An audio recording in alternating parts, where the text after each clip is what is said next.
Bonsoir à toutes et à tous. C'est toujours un plaisir de vous retrouver chaque mercredi quand il sont 15 heures pour votre émission de jeunesse 50 minutes entre nous. J'espère que vous vous portez bien. C'est la période des vacances scolaires. Bon nombre d'élèves savent déjà leur sort, réussite ou échec, il faut le dire. Cette période estivale est marquée par plusieurs activités, notamment au Togo avec la célébration de certaines fêtes traditionnelles, occasion propice pour les enfants de s'imprégner des rites, des coutumes, traditions et tout ce qui va avec. Cependant, certaines jeunes trouvent également judicieux de se trouver un petit job durant ces vacances. Le thème que nous allons aborder ce soir, participation des enfants aux fêtes traditionnelles et liberté des vacances. Voilà le thème, on va essayer de voir quels sont les enjeux liés à la participation. Est-ce qu'aujourd'hui, en tant que jeunes, nous savons d'abord les fêtes traditionnelles de chez nous. Nous connaissons d'abord, on va dire, d'où est-ce que nous venons, notre village, comment ça se fait. Puisque nous sommes en vacances, c'est juste l'occasion, mais certaines... Bon, on va en débattre ici sur le plateau. Et pour en parler, j'ai des amis sur le plateau. Bonsoir et bienvenue. Bonsoir. Comment vous vous portez? Ça va très bien de mon côté. Très très bien même. Je peux être aussi là. Voilà, on va se présenter pour les téléspectateurs. Ah oui, c'est Roger Le Trésor Kamako. Un plaisir d'être sur ce plateau aujourd'hui.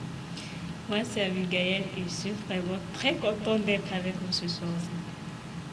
C'est Afacha Okosima Ololo, également heureux d'être avec nous. Merci. C'est Seira. Non, attends, je rêve bien, j'hallucine. Je voulais dire quelque chose, je pensais qu'il allait dire qu'il s'appelait Benjamin pour faire honneur à Kossi, puisqu'il a deux noms authentiquement, le Kossi. On dit qu'il s'appelle Seiram. Habituellement, je dis souvent Benjamin Renaud Seiram. Mais le plaisir pour moi ce soir de faire savoir aux téléspectateurs aussi que Seiram c'est mon nom. Ça me fait plaisir aussi qu'on m'appelle comme ça. Non, d'accord. Voilà nos invités ainsi présentés. Nous allons partir pour la transition et revenir pour le débat.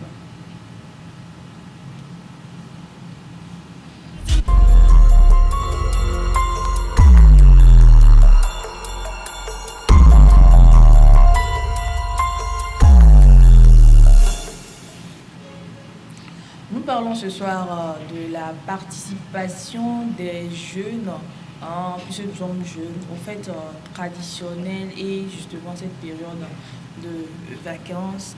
Alors, Roger, quel est ton nom authentique? C'est Kodjo. Tu es né le lundi, c'est ça? Oui. Voilà. Est-ce qu'aujourd'hui, les jeunes portent un intérêt à leur fête traditionnelle d'abord? Oui, merci pour la question. D'abord, avant d'y arriver, je pense que nous devons essayer de voir ce qu'on appelle par fête traditionnelle. Aujourd'hui, force est de constater qu'il y a toujours cette pratique aujourd'hui. Quand je parle de pratique, mais ces fêtes-là, voilà même, qui aujourd'hui, tantôt on va vous dire Roubezan, on va vous dire Aïzan, on va vous dire... Roubezan, c'est chez toi? Oui, c'est chez moi, préfecture de Yotor. Maintenant, le problème, comme vous l'avez déjà insinué dans votre introduction, la jeunesse aujourd'hui ignore même l'origine, la raison pour laquelle on a fait cette dénomination à la fête. Par exemple, quand on prend Roubezan, quelle est la raison pour laquelle on a dit Roubezan? Si nous faisons recours à l'histoire, nos grands-mères, nos grands-papas vont nous dire la raison pour laquelle on a donné cette dénomination-là à la fête. Quand nous prenons par exemple Aïzan, toutes les fêtes ont leur signification. Mais bizarre, ce qui est bizarre aujourd'hui, la jeunesse, je l'ai déjà dit à l'entame de mon intervention, la jeunesse aujourd'hui ignore la raison pour laquelle cette dénomination est faite et ignore également pourquoi même il faut chaque fois essayer de célébrer cette fête, essayer de célébrer cette fête. Mais comme nous ignorons autant pour moi nous ignorons l'importance que ces fêtes ont également. Nous ne savons pas aussi notre apport, mais notre apport en tant que jeunes pour que les choses puissent bien aller. Mais je pense que c'est là qu'on va en venir sur ce plateau. Abigail? Moi, je dirais que les jeunes de nos jours, ils n'aiment pas trop participer aux fêtes traditionnelles. Parce que bon nombre mélangent tradition, comment on dit, voilà, au fait, traditionnelles. Ces fêtes-là véhiculent au fait nos cultures, mais bon nombre ont tendance à mélanger la tradition purement dite et la culture. Donc du coup, quand il s'agit de ces fêtes-là, il n'y a pas trop d'intérêt. Bon, moi je suis de la région de la Cara, je suis Kabier. Actuellement, ça chauffe là. Actuellement, ça chauffe et moi, je vais dire qu'au fait, au moins, quand il s'agit des Zévala et autres, il n'y a pas vraiment ce désamour-là, si on peut le dire. Au moins, les jeunes essaient de s'intéresser un tout petit peu, mais quand il s'agit d'autres, voilà, que ma et autres, c'est là où, voilà, ça se complique. Mais au même moment, ça se comprend. Il parlait, il donne un exemple, on ne comprend pas le sens des fêtes, mais moi, je dis que ce n'est pas une raison. Au fait, si on n'y participe pas, si on ne s'intéresse pas, on ne pose pas des questions, comment allons-nous comprendre? Il faudrait déjà participer, voir ce qui se fait et être curieux, poser des questions. D'autres même ont déjà peur. Hein. On avait débattu la fois dernière, parlons de la sorcellerie sur ce plateau-là. Bon, voilà, d'autres ils ont peur de leur village, soit disant que c'est là-bas, il y a les sorciers. Ou bien qu'il y a beaucoup de vieux, comme la majeure partie de la jeunesse vont dans des villes, voilà, pour se trouver des emplois et autres. Il reste que des vieillards, voilà, au village. Et du coup, on se dit que quand on est vieux, on est sorcier ou sorcière.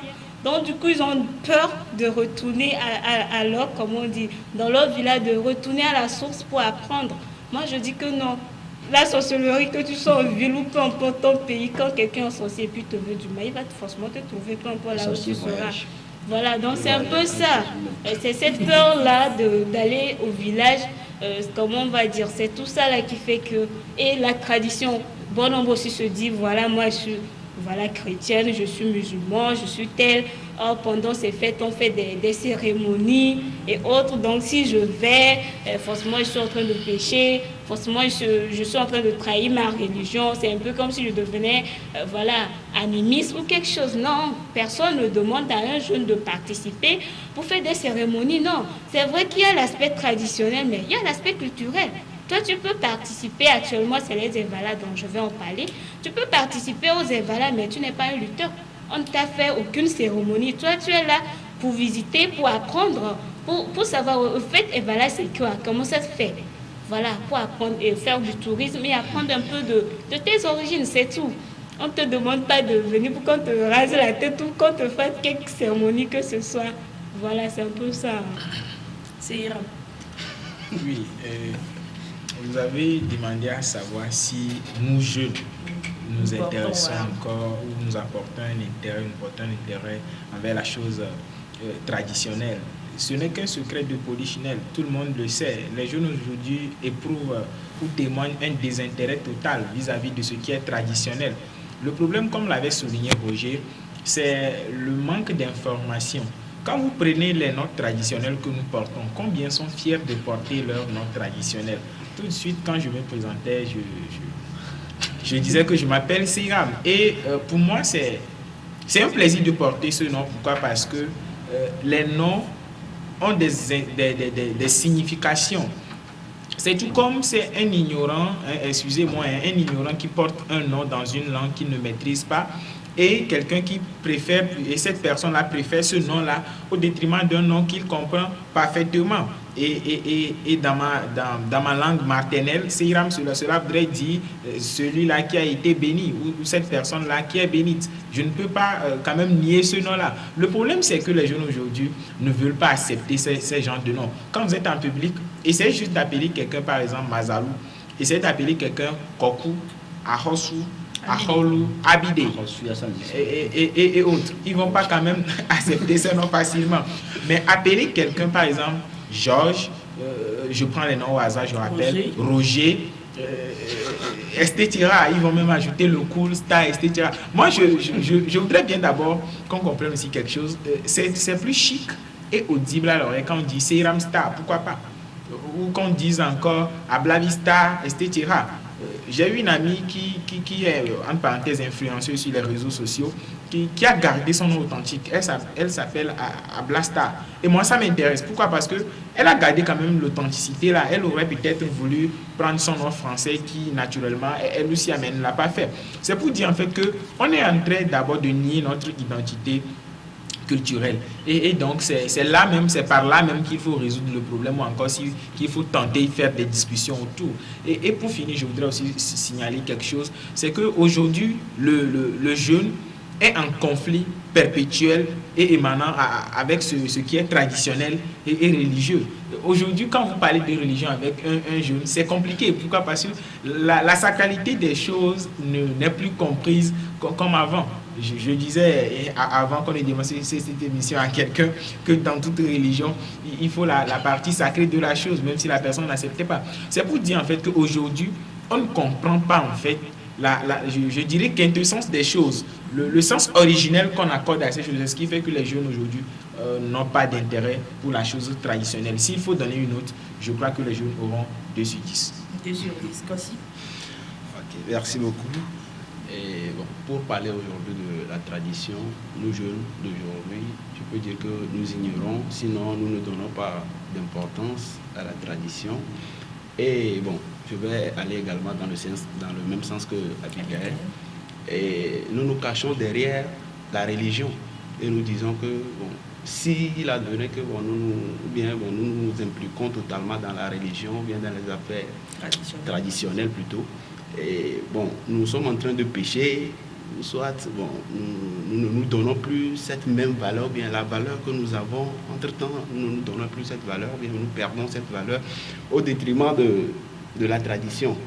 Donc, bon, c'est une mauvaise idée, ou bien bon, c'est une mauvaise idée que nous nous donnons, que nous devons corriger. Merci beaucoup. Je m'arrête ici pour le moment. Roger, vous voulez ajouter? Oui, je voulais venir au niveau de... Je voulais intervenir au niveau de la sacralité, de la sacralisation des choses. Aujourd'hui, je pense que Benjamin l'a déjà souligné. Bien sûr que nous, les jeunes, aujourd'hui, nous ne comprenons pas cette forme cette forme que on donne à certaines choses traditionnelles. Quand nous faisons des allusions à certains dogmatismes aujourd'hui, par exemple, en réalité, je pense que d'abord, je conviens avec Benjamin que toutes les traditions ont cette forme de sacralité-là. Maintenant, là où je veux en venir, c'est la mauvaise compréhension que nous, les jeunes, nous avons. Pas une mauvaise compréhension en tant que telle, mais cela dépend des tenants de la tradition. Je le disais également avant même cette émission, que le problème, c'est lequel aujourd'hui? On nous donne certains ordres aujourd'hui, on nous donne certaines défenses, on nous défend des choses aujourd'hui. Même si vous êtes curieux, vous faites des recherches, vous allez savoir que finalement, ça n'a aucun trait avec la tradition. Ça n'a aucun trait avec la tradition. C'est juste pour le bien-être de la société, bien la sécurité de nous qui en faveur c'est à notre faveur, c'est-à-dire nous la société. Par exemple, quand on nous demande par exemple de ne pas rester dans sa chambre et jeter de l'eau par la fenêtre, la signification même, je pense que c'est pour éviter le fait de jeter l'eau sur quelqu'un qui serait en train de passer. C'est ça. Mais maintenant, le problème même, c'est là où c'est un peu dangereux. C'est cette forme de sacralité-là que vont donner cette tenant de religion à la chose. Par exemple, ils font des... Je ne vais pas quand même arriver là, je m'abstiens là, pour le moment, je m'abstiens. Maintenant, ce qu'ils font de mal, je l'ai déjà dit, ils essaient d'inculquer la peur en nous. On inculque cette peur, pas seulement aux jeunes, mais aussi, il y a certaines personnes aujourd'hui qui sont avancées en âge, mais ils n'ont pas cette connaissance. Connaissent ceux qui se sont donnés à faire des recherches. Ce sont eux-là qui ont cette connaissance-là aujourd'hui. Maintenant, là où moi je veux en venir, c'est d'informer ces parents aujourd'hui, pas ces parents, mais c'est nos grands-parents aujourd'hui, qui doivent essayer chaque fois de bien expliciter les choses à la jeunesse. Parce que, dit-on souvent, la jeunesse, elle a la relève de demain. Si aujourd'hui on ne nous donne pas des explications propices, des explications qu'il faut, on ne nous les donne pas. Et on nous cache même la vérité. Je l'appelle, parce que je pense que ce n'est pas le jeune même qui se cache derrière la tradition. Non, la religion, non.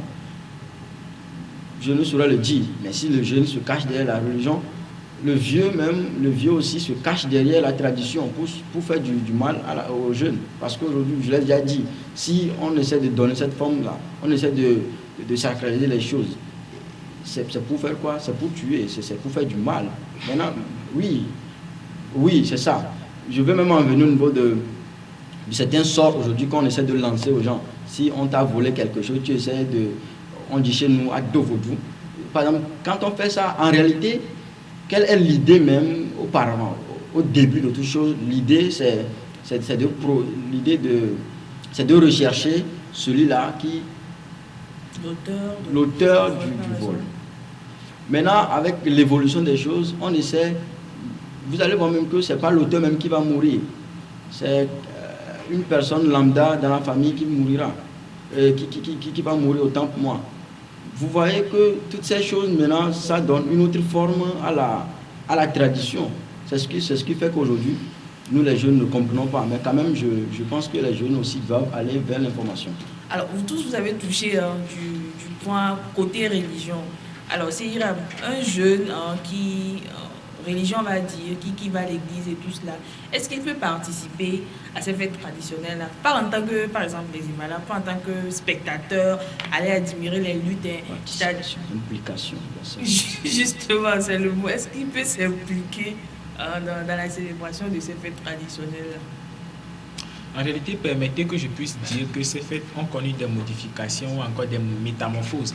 La manière dont on fêtait ou encore on célébrait Aïzan en 1990, ce n'est pas de cette même manière-là qu'on célèbre Aïzan en 2020 et de cette même manière qu'on va célébrer Aïzan bientôt dans la préfecture de Zior. La manière dont on célébrait de Pontre aux premières éditions, ce n'est pas de cette même manière-là qu'on célèbre encore de Pontre. Et si cette tradition-là a été secouée par le temps, cela voudrait dire que le temps a changé des choses au détriment ou au profit d'autres personnes. Et il faut forcément que ces gens-là aussi en profitent. Aujourd'hui, vous voulez savoir une chose qui est en réalité un secret à partager pour que tout le monde puisse le savoir. Et il faudrait que le jeune s'implique. Il ne faut même pas qu'on aille chercher le jeune pour son implication. Pourquoi je dis cela? Les religions ou encore les fêtes traditionnelles ont deux parties, sinon sont scindées en trois parties. Nous avons la partie culturelle et la partie cultuelle. La partie culturelle, c'est cette partie-là qui a un lien avec la tradition. La tradition n'a rien de diabolique ou encore de sournoise ou de mauvaise. La tradition, c'est cette chose-là qu'on transmet. Je crois qu'on l'a dit une fois sur ce plateau. C'est cette manière-là de transmettre les choses. La tradition, elle se fait déjà même dans l'église. Vous allez voir que quand Jésus est arrivé, lui-même il disait dans la mythologie judéo-chrétienne que je ne suis pas là pour absoudre les lois ou les choses qui ont été faites avant moi, mais pour perpétuer ces choses-là. Je pense que c'est un bon chrétien qui aurait compris ce texte-là, ne va pas diaboliser toutes choses traditionnelles et va déjà s'impliquer, on ne va même pas l'inviter. Et pour revenir maintenant à ces deux types d'activités que j'étais en train d'élucider dans mon développement, je voudrais aussi rappeler que quand nous prenons la chose traditionnelle, c'est comment est-ce qu'on cuit le haricot dans la zone de Zior, par exemple. C'est la chose traditionnelle là. Quand vous mangez, on a l'habitude de rencontrer des gens qui disent la pâte là c'est une pâte d'anéhor. Pour rire, oui, mais on a quand même ces gens là qui disent aussi la pâte là c'est une pâte de tchédier, la pâte là c'est une pâte de cara, etc. En réalité, quand nous allons en profondeur de ces choses là, c'est pour dire que il y a déjà des caractéristiques, des étiquettes qui se collent à ces choses. Et quand je disais que la tradition se pratique déjà dans nos chambres, c'est pour dire que on ne nous apprend jamais.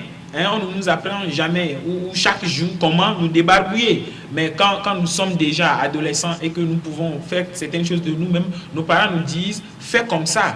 Et quand nous prenons l'argent pour donner à une personne âgée avec la main gauche, on tape sur la main gauche, on dit non, on le fait avec la main droite. C'est déjà une tradition. Cette information-là a été transmise par le père de notre père.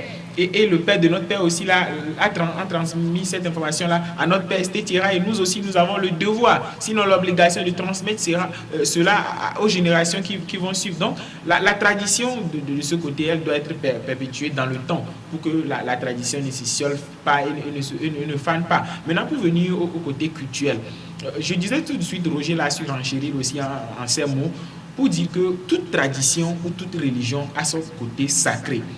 Pour avoir au moins fait la littérature traditionnelle, je voudrais partager cette expérience avec les téléspectateurs pour dire que tout texte sacré, quand ce texte devient profane, c'est-à-dire connu par tous, ce texte n'a plus sa valeur sacrée. Il y a de ces incantations que nous proférons aujourd'hui pour faire de la blague, mais qui n'auront plus les mêmes effets que jadis. Pourquoi? Parce que ces incantations ont été démystifiées. Avant, par exemple, ce n'était pas permis de filmer avec les caméras certaines choses sacrées. Pourquoi? Parce que on dit quand tu essaies de le faire, tes caméras vont avoir des problèmes. Non, ce n'est pas ça. C'est juste pour qu'on puisse respecter le lieu sacré. Il ne faut pas que tout le monde voit la chose sacrée.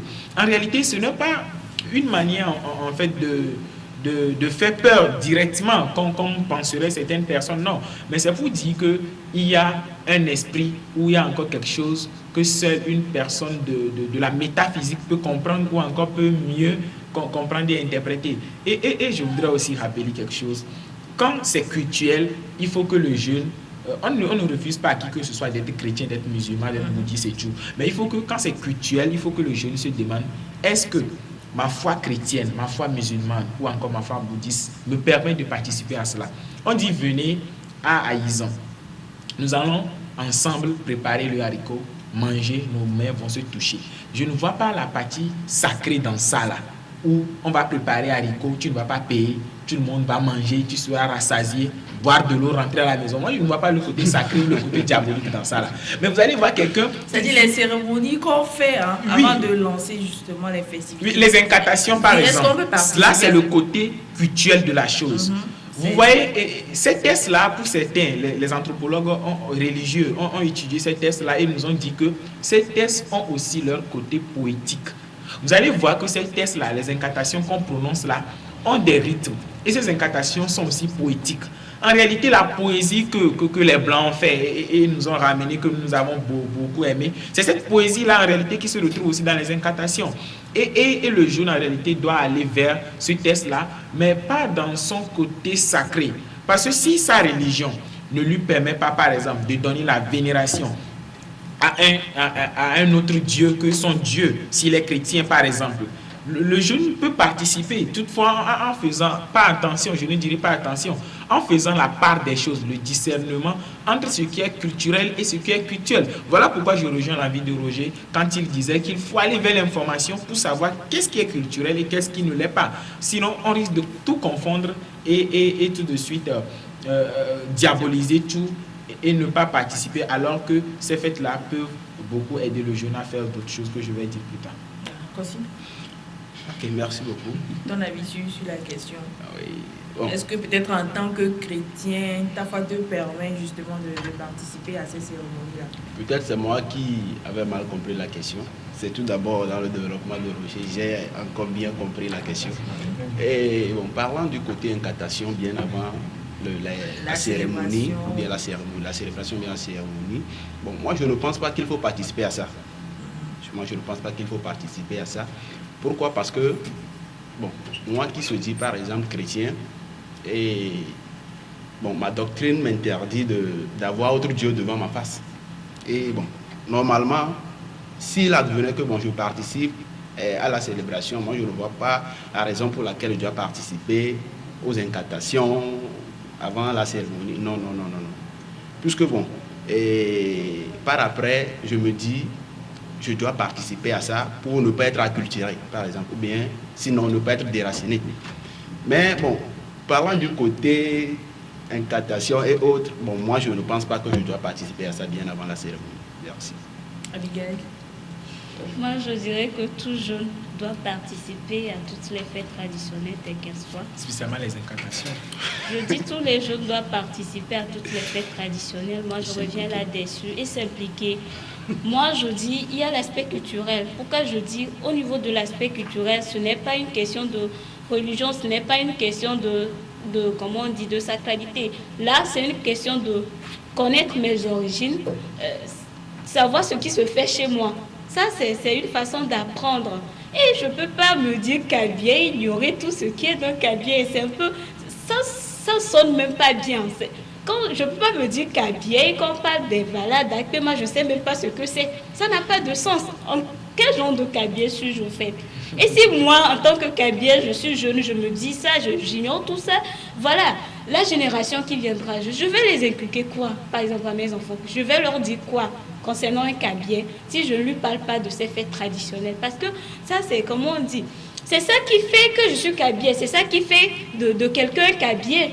Donc, du coup, côté culturel, voilà, il faut participer. On dit les danses Kamou, mais ça n'a rien ça n'a rien à voir avec les sacrifices. Non, c'est juste une façon, c'est juste danser pour se réjouir. Ça n'a rien, on ne fait aucune cérémonie là-dessus. Pourquoi ne pas participer? Non, tout n'est pas noir, hein. Tout n'est pas noir. Moi, je le dis.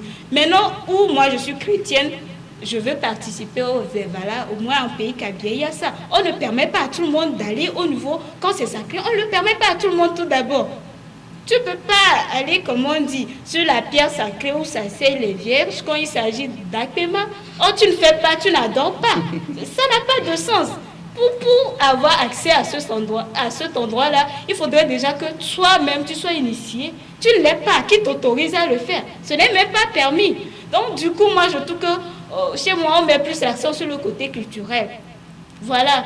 Peut-être toi, tu vas et puis d'autres disent oui, voilà, on a déjà fait les cérémonies, mais tu n'as pas participé aux cérémonies. Tu es là pour l'aspect culturel. C'est ce qui t'intéresse.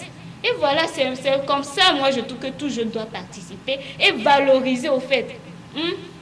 Moi, j'aime toutes les musiques, mais j'aime aussi les musiques traditionnelles. Je les adore. Je suis Kabye, je suis contente quand je chante Kabye. Quand je dérange sur les rythmes Kabye, moi, ça me plaît. Ce sont mes rythmes, ça n'a rien de diabolique. Bon, donc, du coup, je ne vois pas pourquoi un jour va se dire non, moi, je ne vais pas participer parce que voilà, non. Non, il ne faut pas se dire tout ça là. Il faut aimer, être, comment on dit. Souvent, quand Roger aussi a soulevé un aspect ici, il parle de on nous fait peur, que par moment, quand il s'agit des choses sacrées, l'intention véhiculée, comment on dit, c'est véhiculer la peur et autres. Moi, je dis que dans l'ancien temps, c'est comme ça. Sauf que nous, les jeunes actuellement, comment on dit, il y a un certain conflit entre la jeunesse et puis, voilà quoi.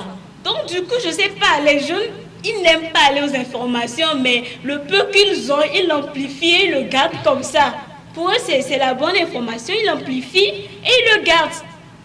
Au fait, dans leur temps, voilà, on dit c'est la peur. Pourquoi on a l'impression que tout ce qu'ils disent, c'est la peur? Parce qu'à leur temps, ça l'était réellement. Ça l'était réellement. Enfreindre un règlement, c'était même synonyme de mort, où il y avait vraiment des conséquences dramatiques. Et c'est normal qu'ils aient peur. Mais de nos jours, ce n'est plus le cas. Mais quand ils nous le donnent comme ça. C'est à nous maintenant de poser des questions. Quand on est des jeunes, il faut s'intéresser. Il faut s'intéresser. Quand on s'intéresse à la chose, on t'explique mieux. Avant qu'on dise Akpema, mais les gens ont peur, on dit oh, on va te faire Akpema. Même ceux qui sont pas chrétiens, voilà, ils sont 100% Kabye et ils sont d'accord avec la tradition. Même ça les effraie. Pourquoi? Parce qu'on dit voilà, si tu t'assieds sur la pierre, il y a tel, si tu enfreins le règlement, les scorpions sortent, il y a des abeilles qui sortent, oui, c'est vrai. Mais ça, c'est dans l'ancien temps et actuellement, ce n'est plus trop comme ça. Il y a beaucoup de choses qui ont changé. En même temps, faire aussi attirer l'attention de nos sages, moi je leur donne ce nom-là, de nos sages, de nos vieillards, qui sont là quand ils veulent nous donner des informations, quand la jeunesse s'intéresse, il ne faudrait pas qu'ils donnent les formations comme il faudrait qu'ils voient notre temps. Il faudrait qu'on vive aussi avec notre temps. Donc, il y a des façons d'inculquer. Voilà, quand ils essaient de nous inculquer ça à l'ancien temps, on a du mal à assimiler. Il faudrait maintenant, ils nous inculquent d'autres choses. Il y a l'éducation basique qu'on nous donne. Est-ce qu'ils gardent toujours l'éducation qu'ils avaient reçue des siècles avant? Non, ils essaient d'adapter ça avec l'évolution. Donc il faudrait que côté tradition, côté même les trucs sacrés, il faudrait que ceux qui trouvent que le peu qui trouvent qu'ils peuvent nous véhiculer, sans qu'on ne soit initié, il faudrait qu'ils le fassent aussi en s'adaptant à notre temps. Un peu comme ce que nous faisons à la maison avec nos parents. Tu vois, c'est un peu ça au fait. C'est tout ça là que moi je trouve qu'on doit, voilà. Même côté, voilà, et quand on dit un jeune s'implique. Mais il y a des activités, tout le reste qui se crée autour de ce thème-là. Beaucoup vont, ils font comment on dit, c'est l'occasion même de valoriser, comment on dit, les habits traditionnels, des trucs de perlage. Toi, tu vas et voilà, c'est un lieu de commerce aussi. Tu vends ça, mais qui t'empêche de le faire? ou bien voilà, c'est des opportunités comme ça que l'on rate, soit disant que non, parce que non, tous les jeunes doivent se donner à fond, tous les jeunes doivent aimer ça comme ils aiment aussi leur langue maternelle, c'est un peu ça quoi. Voilà, Roger, exemple, exemple pratique, hein. Tu es un jeune chrétien, c'est les vacances, il y a une fête traditionnelle chez toi, donc tu n'as pas forcément conscience de comment ça se passe en fait. Maintenant, tu arrives chez toi, tu es curieux, tu veux vraiment savoir comment ça se déroule, les cérémonies, et on te dit d'abord, il faut qu'on t'initie. Il faut qu'on t'initie. Est-ce que tu vas, puisque tu es curieux, tu veux vraiment savoir ce qui se fait chez toi? Vous m'avez coupé la petite. Je voulais aussi me prononcer par rapport à ce point très important là. Mais je pense y aller. A priori, selon moi, il faut savoir que il y a derrière, il y a les rituels qu'on va te faire. Avant, comme vous l'avez dit, qu'on doit t'initier. Il y a ce genre de choses qu'on doit te faire avant que tu ne t'impliques à faire certaines choses. Maintenant, en dehors de ces rituels, en dehors de ces initiations-là qu'on doit te faire, il y a aussi ce que nous devons savoir. Nous devons savoir également que quand tu es dans une société, tu n'es pas obligé, tu n'as pas l'obligation de faire tout ce que la société veut. Je suis un peu désolé si Abigail nous dit clairement que nous devons nous impliquer. Voilà le mot même, s'impliquer. Quand il s'agit des fêtes traditionnelles. Parce que selon moi, je ne suis pas en train de promouvoir la religion sur ce plateau, mais il faut savoir que chacun a une religion. Quand on parle de la religion, ce n'est pas seulement la religion chrétienne, musulmane, etc. Chacun a une foi. Nous avons une foi, nous avons une croyance. Et si ta croyance ne te permet pas de le faire, je pense que c'est... Parce que ce que nous disons ici, les gens ne maîtrisent pas ce que nous sommes en train de dire. Mais jamais lui parle seulement de ce qu'il voit ordinairement. À la surface. Il y a des choses même que nous devons essayer de voir. Quand on parle d'implication aujourd'hui, il faut te référer aux nôtres là qui font Akpema chez eux. Quand on parle d'Akpema, sur les informations que moi j'ai eues, la jeune fille, vierge d'ailleurs, la jeune fille vierge doit suivre des rituels d'abord avant d'y arriver. Maintenant, à part ces rituels, la jeune fille doit être nue. Doit être nue. Et aujourd'hui, moi, lorsqu'on me racontait l'histoire, lorsqu'on me donnait des explications, j'ai souhaité en tant que garçon être à la place. Pourquoi?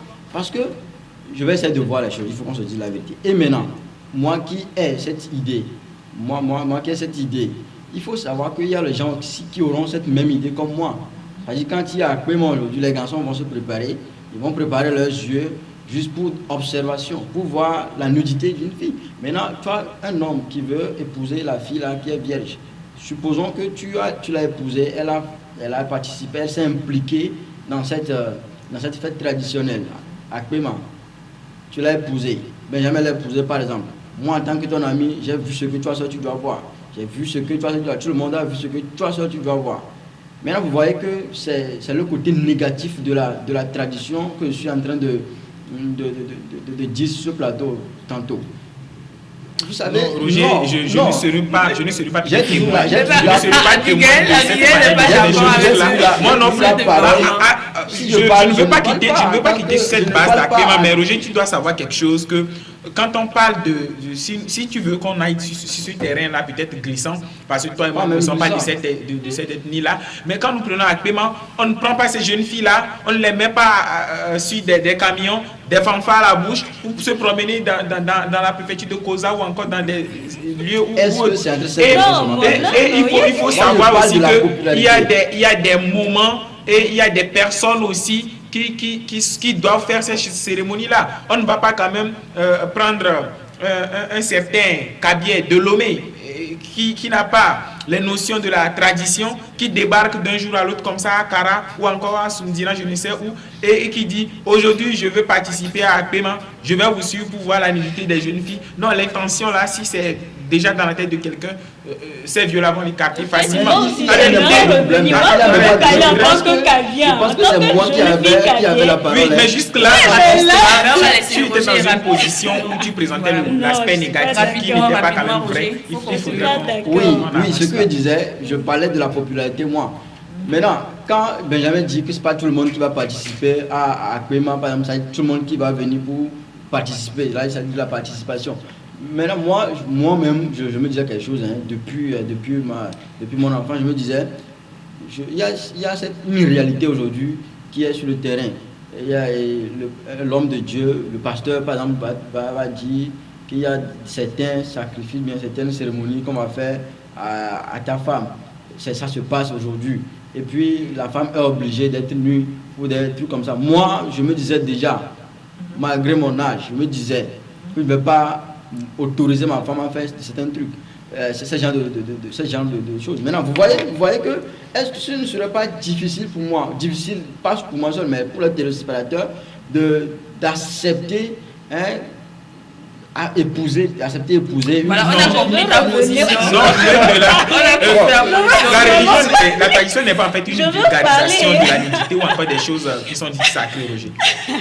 Abigail, en tant que Kabien, bon, je veux rectifier le tir. C'est parce que les gens ont cette mentalité-là que maintenant au pays Kabien, les filles ne font plus acte nu. Si tu te renseignes, si tu vas à l'information, on t'explique que non, ça fait déjà banalement, je peux dire 5 ans, hein, que les filles ne font plus acte nu. Oui. Mais au même moment, comment je vais te dire, on ne prend pas les traditions. C'est ce que je dis, il faut aller à l'information, se poser des bonnes questions. Pourquoi elles le font comme ça?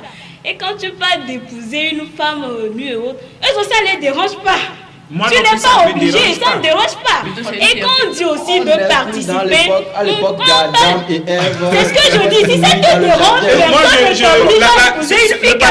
le paradoxe dans l'intégration de Roger, actuellement, ce que nous sommes en train de dire actuellement, c'est la participation. Sinon, côté choix de femme, personne ne t'oblige. L'implication, quand je dis tu vas t'impliquer, tu vas participer activement, voilà, quand on dit tout le processus là, toi en tant que jeune homme, tu vas voir où cette jeune fille là pour l'observer. Peut-être c'est le jour où elles vont monter et c'est arrivé à un certain endroit seulement qu'on essaie d'enlever les pailles traditionnelles. Et quand une femme est fiancée avant de faire actement, comme on le dit, elle ne marche pas nue. Ça ne se fait pas.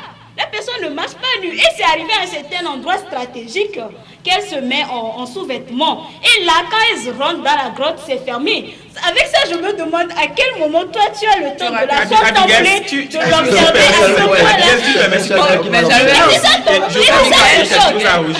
Moi, je ne sais pas pourquoi Roger est contre que ce soit là. Je ne dis pas qu'il faut exhiber la nudité. Non, loin de là. Je ne suis pas en train de dire cela. Mais je ne sais pas pourquoi Roger est contre le fait que c'est la tradition qui exhibe la nudité. Pendant que ces mêmes jeunes filles là sur TikTok exhibent cette nudité là gratuitement, sans revenu. Mais ici, sans fondement. Mais c'est la tradition maintenant qui souhaiterait qu'on le fasse. Et je voudrais aussi rappeler que je ne suis pas Kabien, je l'avais dit, mais pour que ces quelques informations que j'ai reçues venant des spécialistes de la chose, il faut aussi dire qu'avant, quand on faisait Evala, les luttes, est-ce que les gens portaient par exemple un maillot de Chelsea? Non.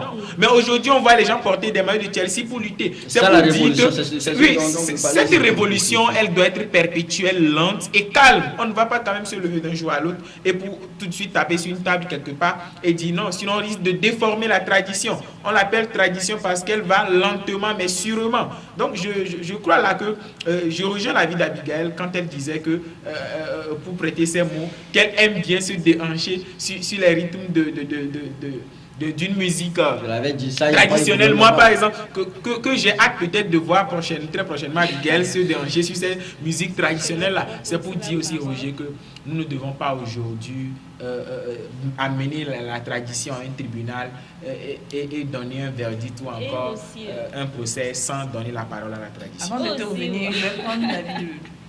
Bon, en fait, moi je vais perpendiculairement à la vie de Roger. Parce que, bon, au dépend de tout ce que mon prédécesseur vient de dire, ben, je peux dire que si aujourd'hui, bon, en fait, moi j'ai pas trop de notions sur, je peux dire, voilà. En fait, chez moi, je suis de la préfecture de Vaud. Et moi, c'est à Dino Cousin. Est-ce que tu connais même la raison pour laquelle on a fait cette dénomination? Non, en fait, j'ai une fois, 2 fois participé. Ok, donc, à la fin de l'émission, je vais donner quelques secondes à vous tous, vous allez vous expliquer le nom de la traditionnel. En fait, j'ai une fois, 2 fois participé, donc je peux dire que j'ai eu un peu une notion de ça. Mes parents, surtout de Akpema et Evala, en fait, bon, moi, j'ai pas trop de notions sur ça. Je peux dire ça comme ça. Et donc, si il adviendrait que nous revenions sur la tradition de chacun, bon, je peux donner mon avis sur ce fait-là. Et quand je parle de s'impliquer, moi j'ai vraiment, dès le départ, j'ai parlé du côté culturel. J'ai mis l'accent là-dessus. Quand tu t'impliques, par exemple, à Pema, c'est pas, comment on dit, aller à l'endroit là qui compte. Après ça, il y a des danses que nous appelons, voilà, on dit Chimou. Ça aussi, ça fait partie de Akpema toujours. Les gens oublient cet aspect-là. Moi, je dis que quand j'ai parlé, j'ai plus mis l'accent sur le culturel. Et quand il s'agit de culturel, tout jeune doit s'impliquer. Je vais le répéter, je vais le crier ce soir sur ce plateau-là. Tout jeune doit s'impliquer parce que c'est ça qui... Oui, moi, je trouve que c'est une obligation. Je suis née, je fais partie d'une ethnie. Je dois savoir ce qui se fait dans mon ethnie. C'est ça même au fait, c'est ça qui fait de moi, comment on dit, c'est ça qui fait comme nom, comme dans le nom de cette ethnie-là. Je ne peux pas dire je suis de Doi et je ne sais pas ce qui se fait à Doi. Ça n'a pas de sens. Déjà, apprendre, voilà, c'est ce que moi je dis, il faudrait aller aux informations, apprendre. Et s'impliquer côté tradition. Quand je parle de côté, je mets l'accent sur le culturel, je ne mets pas forcément l'accent.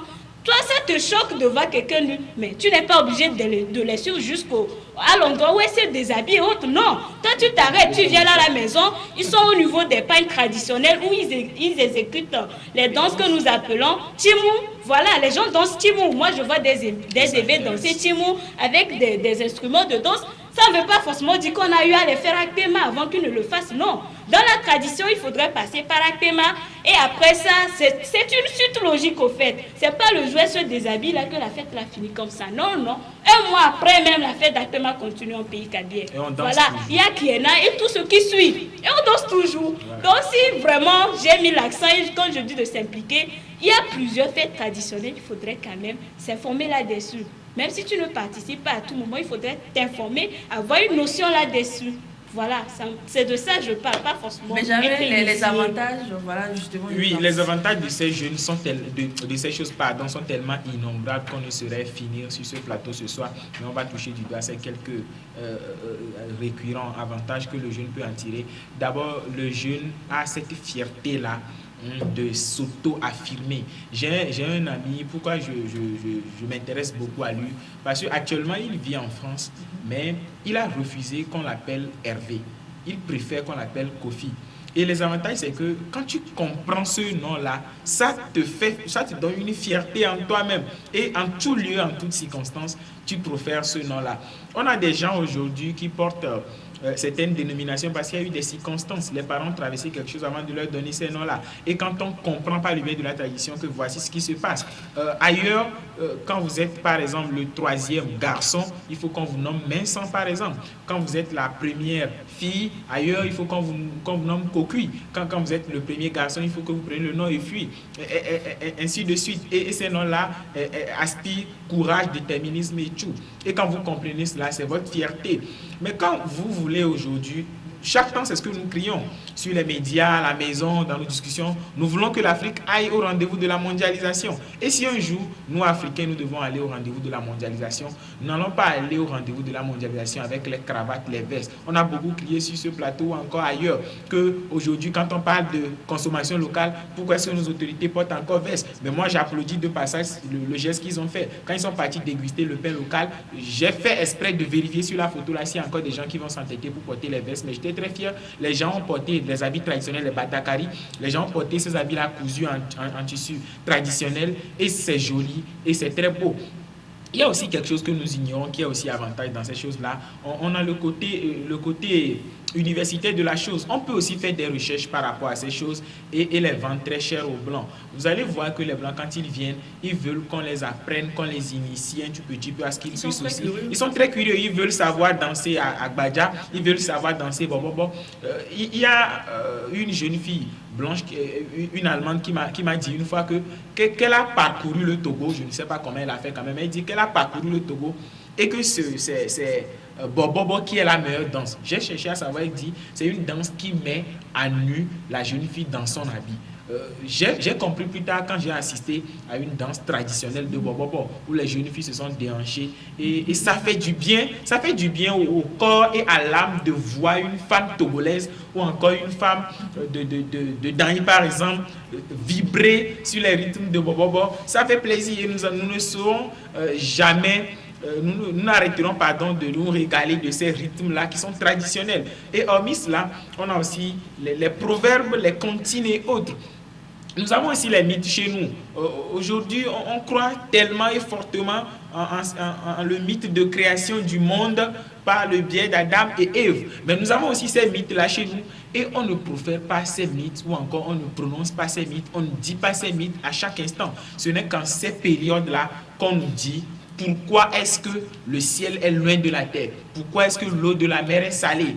On nous dit pourquoi est-ce que le coq porte une crête sur la tête, pourquoi est-ce que l'éléphant a des oreilles larges, pourquoi est-ce que la poule glousse, etc. Et ces informations-là, nos parents ne peuvent pas se lever un jour à l'autre. Roger vient ici, tu sais pourquoi la poule fait non. Il y a des circonstances, il y a des moments, des périodes accompagnés de ces quelques instruments de musique traditionnels quand l'ambiance tend vers une chaleur qui met de l'électricité dans l'air. On sent que le moment est propice, il faut maintenant véhiculer ces messages et ces messages restent à vie.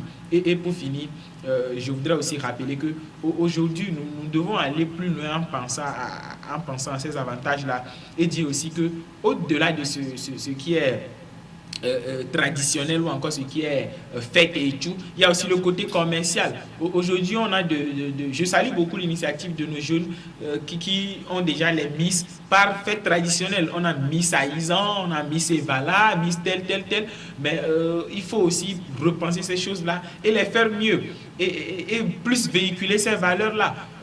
Il y a un concours récemment qu'on a organisé pour meilleur beau parleur de la langue kabyé et cette personne-là a utilisé 5 mots français et il s'agissait aussi des conjonctions de coordination. Et donc, vous allez voir aujourd'hui, les gens ils ne sont plus en mesure de parler leur langue maternelle sans dire donc, problème, etc. Ça semble un peu rigolo, mais c'est pour dire qu'aujourd'hui, on tend vers un brassage très dangereux et on a beaucoup d'avantages à tirer dans nos fêtes traditionnelles. On prendra toujours plaisir d'y aller, même si ce n'est pas notre fête. Pourquoi ne pas aller à suivre Vala en live? Roger? Jamais après tout le temps, il a dit l'essentiel, mais je pense dire que ça nous permettra ces fêtes nous permettront de nous connaître nous-mêmes. Parce que dit-on, on me connaît toi-même. Aujourd'hui, il y a les gens qui ne se connaissent pas. Dire qu'ils ne se connaissent pas, c'est de dire que nous ne connaissons pas notre origine, nous ne savons pas la raison pour laquelle...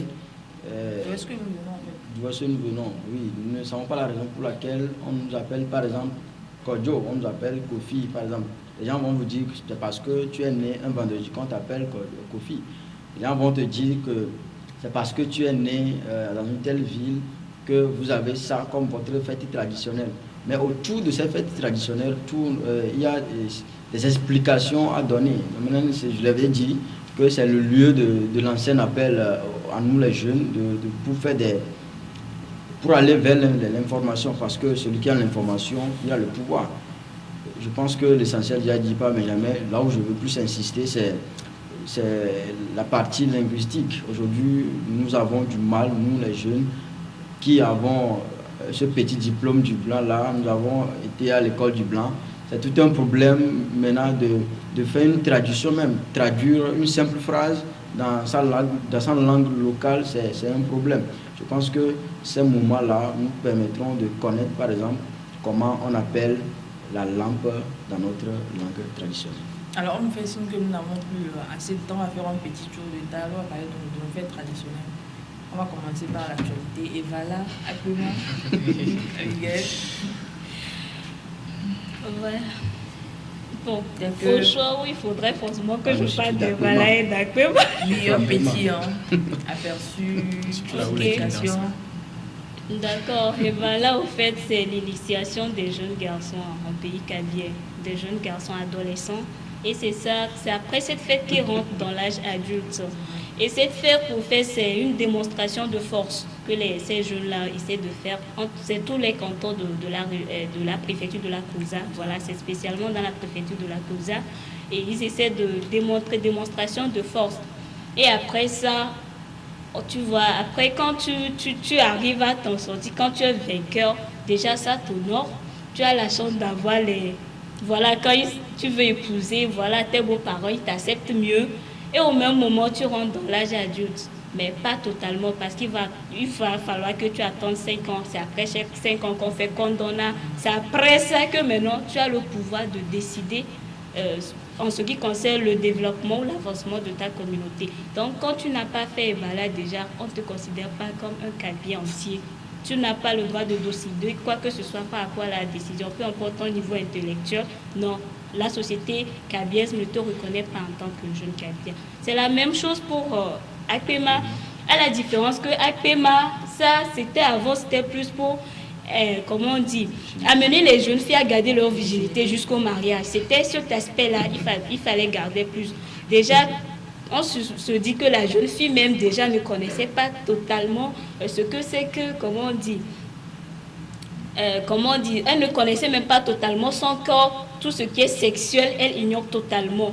Donc cette initiation prépare la jeune fille à entrer dans le foyer. Et donc c'est à travers cette initiation à Pema-là qu'on lui apprend des trucs concernant le foyer et tout le reste. Parce que c'est les femmes, quand ils seront dans la grosse, c'est entre femmes.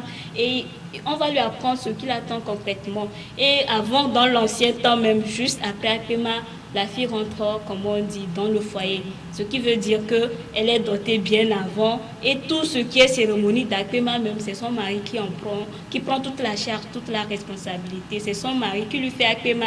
Et dès qu'elle finit, on lui porte des pains traditionnels qui coûtent très cher dans l'ancien temps. Voilà, on la part tellement et on la conduit directement dans son foyer. Voilà, c'est un peu ça en ce qui concerne ces petits trucs que je peux dire concernant. Je disais entre-temps que moi je suis de la préfecture de Vaud et la fête qui est célébrée chez nous là-bas c'est Adino Cousin. Adino Cousin, c'est un mélange de la préparation de maïs frais, de l'arachide, du haricot, un peu tout ces trucs-là. Bon, pour célébrer, ou bien manger, ou bien chaque année, c'est une célébration qu'on fait pour se réjouir chaque année et être en joie, quoi. C'est un peu ça. Ça n'a pas grande signification. À peu près. Lorsque je me suis renseigné, c'est ce qu'on m'a fait savoir quand même. Tu n'as pas trop participé. Bon, j'avais dit une, 2 fois. C'est beaucoup. On sent en même temps le début de l'explication. C'est la fête d'un moisson. Benjamin Aïssa. Oui, chez moi, dans le lit du fleuve Zior, dans toute la localité de la préfecture de Zior, il y a le Haïzan qui est célébré. C'est une fête de moisson. On présente à Dieu, le Créateur, là, ce Dieu que les musulmans aussi adorent, les chrétiens aussi adorent. On présente à ce Dieu-là les prémices des récoltes, ce qui voudrait dire on ne prend pas les résidus, ce qui est gâté, non. On prend les belles choses, les premiers ou encore les premières récoltes des céréales d'aïe spécialement, que vous l'aurez compris, on dit haïzan, ce qui voudrait dire la fête de haricots. Donc on prend les premiers là et on présente maintenant à ce Dieu qui a donné pour le remercier, pour lui dire merci. Il faudrait maintenant qu'il donne encore plus que ça. Il faut que les greniers de haricots soient remplis la saison prochaine et on l'accompagne tout de suite de ces rites ou de cette pratique-là de danse. Vous allez voir certains dansent tout de suite. Agbadja à côté, il y a Gazo, il y a encore Kini parce qu'il y a 3 danses spécialement dans cette localité-là. Et autour de cela, les gens mangent, les gens dégustent. Ça fait plaisir de manger haricots pendant cette période-là. Oui, Robézan, c'est chez moi dans la préfecture de Yotor. Robézan, ça veut dire Robézan, le jour de départ. Parce que selon l'histoire, nos aïeux étaient sous le joug de Agokoli qui les maltraitait. Mais un jour, ils sont arrivés à prendre à s'enfuir. Mais je me regarde comme si je ne connais pas mon histoire. Je la connais parfaitement. Alors, c'est en mémoire de ce jour-là qu'ils ont instauré cette fête au nom de Robézan. Maintenant, lors de cette fête, on appelle quelque chose chez nous communément Zangletor. Zangletor, là, en question, prépare son nombre de 2 ou bien 3. Ça dépend de la motivation, ça dépend de la sensibilisation qui a été faite. De l'implication des jeunes. Voilà. Pas des jeunes, c'est pas les jeunes qui font ça. Maintenant, qu'est-ce qu'ils font? Ils vont par exemple vous préparer le haricot à base de quelque chose très ridicule, c'est-à-dire qui ne fait pas partie des ustensiles, qui ne fait pas partie des condiments avec lesquels on doit normalement préparer le haricot. Et ce qui est intéressant, c'est que les gens mangent, les gens mangent cela. Il y a aussi, on prépare souvent ces djinkoumens qu'on prépare.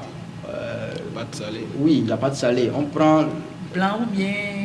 Non, rouge, ça dépend du rouge avec huile rouge. Oui, souvent avec l'huile rouge. Souvent avec l'huile rouge. On va prendre le coq par exemple. On vous montre ça vivant. Et un moment, vous n'allez pas savoir comment ça s'est passé. Le coq n'est plus vivant. C'est sacré, tu ne peux pas comprendre. Mais c'est dans le truc, c'est dans une assiette bien calebasse. Et on vous donne, vous allez manger. C'est plus doux même que ce que maman nous prépare à la maison. Ça fait plaisir. C'est un moment de lancer un appel à tous les jeunes. Merci. Et c'est quand on fait vos présents? C'est dans quel mois? Le mois, je l'ignore, ça dépend. Je ne connais pas. Je connais mon histoire, mais je ne m'implique pas. Je participe, mais je ne m'implique pas. C'est compris. Vous l'aurez compris, hein, très chers téléspectateurs. Nous sommes arrivés à la fin du débat. Nous allons partir rapidement pour la dernière rubrique top secret de la langue de Molière. Le cabier.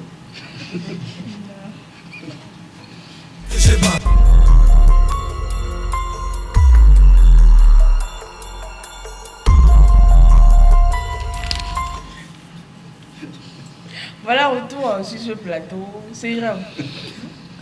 Bonsoir Brigitte, bonsoir nos très chers téléspectateurs. Certainement que certains seront déjà impatients d'aller encore au pays de Molière. C'est bien, on va encore apprendre certaines choses. Et spécialement pour ce soir, c'est un peu rigolant, mais c'est quand même édifiant. S'ils ont déjà leur calepin stylo, en complicité avec la réalisation comme d'habitude, nous allons partir pour l'expression du jour. Il s'agit de l'expression danser devant le buffet. Quand vous arrivez dans une fête d'Aïzan, d'Akbema et tout, quand vous n'avez rien à manger, vous allez danser devant le buffet. Ce qui voudrait dire ne rien avoir à manger. Quand vous n'avez rien à manger, on dit que vous dansez devant le buffet. Certainement que les élèves voudront savoir pourquoi est-ce que cette expression-là, ou encore d'où l'origine de cette expression. Danser devant le buffet pour dire que dans les siècles qui nous ont précédés, le buffet en réalité c'est souvent un petit carton qu'on fait en bois et les gens viennent, on laisse de la nourriture là-dedans que les gens viennent chercher. Ceux qui n'ont pas cotisé ne font que danser devant le petit carton ou encore la petite caisse là. Ils ne peuvent pas prendre ou mettre la main à l'intérieur. Et donc ces gens-là qui dansent seulement devant la caisse, on a transposé cela dans les expressions idiomatiques pour dire que danser devant le buffet ou encore ne rien avoir à manger. Citation du jour, nous avons la citation de Edouard Herriot. Je rappelle que cette citation a été attribuée à Edouard Herriot à tort parce qu'il n'est pas quand même l'auteur, mais puisqu'on n'a pas connu l'auteur officiellement, on l'a attribué à Edouard Herriot. La culture, c'est ce qui demeure dans l'homme lorsqu'il a tout oublié et donc ce qui va demeurer en tout individu lorsqu'il va tout oublier de Robézan ou encore de Haïzan. C'est ça qu'on appelle en réalité la culture. C'est Edouard Herriot qui l'a cité. Nous avons aussi depuis un certain temps parlé sur ce plateau de conjugaison. Pour ce jour, très chers téléspectateurs, nous avons le verbe bouder. Le verbe bouder, nous nous intéressons spécialement à l'imparfait du subjonctif.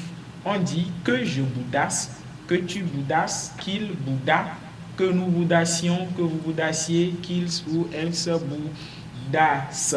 Quand on conjugue ce verbe, certains vont se demander c'est quoi bouder? C'est foncer la mine pour exprimer sa colère ou son mécontentement.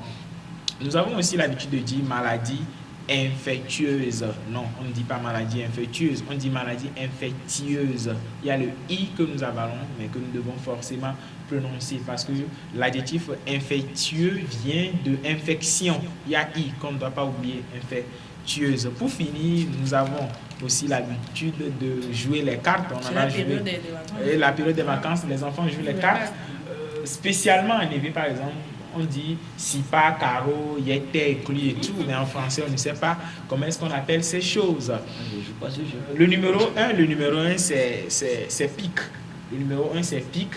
Le numéro 2, c'est carreau, comme on l'appelle communément. Le numéro 3, c'est cœur. Et le numéro 4, c'est trèfle. Ce que nous appelons communément écluis, c'est trèfle. Je reprends. Numéro 1, pique. Numéro 2, carreau. Numéro 3, cœur, comme la forme l'insinue déjà. Et le numéro 4, c'est trèfle. Voilà, donc c'est quelque chose ou encore quelques notions que nous devons noter pour notre judiciaire personnel. Merci, Segram, pour cette rubrique. Merci également à Kossi, à Kodjo. Oui, Kodjo. Abidé, c'est Abidé, oui. Abidé. Ah, c'est Abidé. Abidé déguisé en Abidé. Non, les deux sont là réellement. Pas de l'implication. Si, les deux sont là réellement. Merci à vous, très chers téléspectateurs, de nous avoir suivis également. Merci à toute l'équipe technique qui nous a aidés à réaliser ce numéro. On va se dire donc au revoir et à mercredi prochain.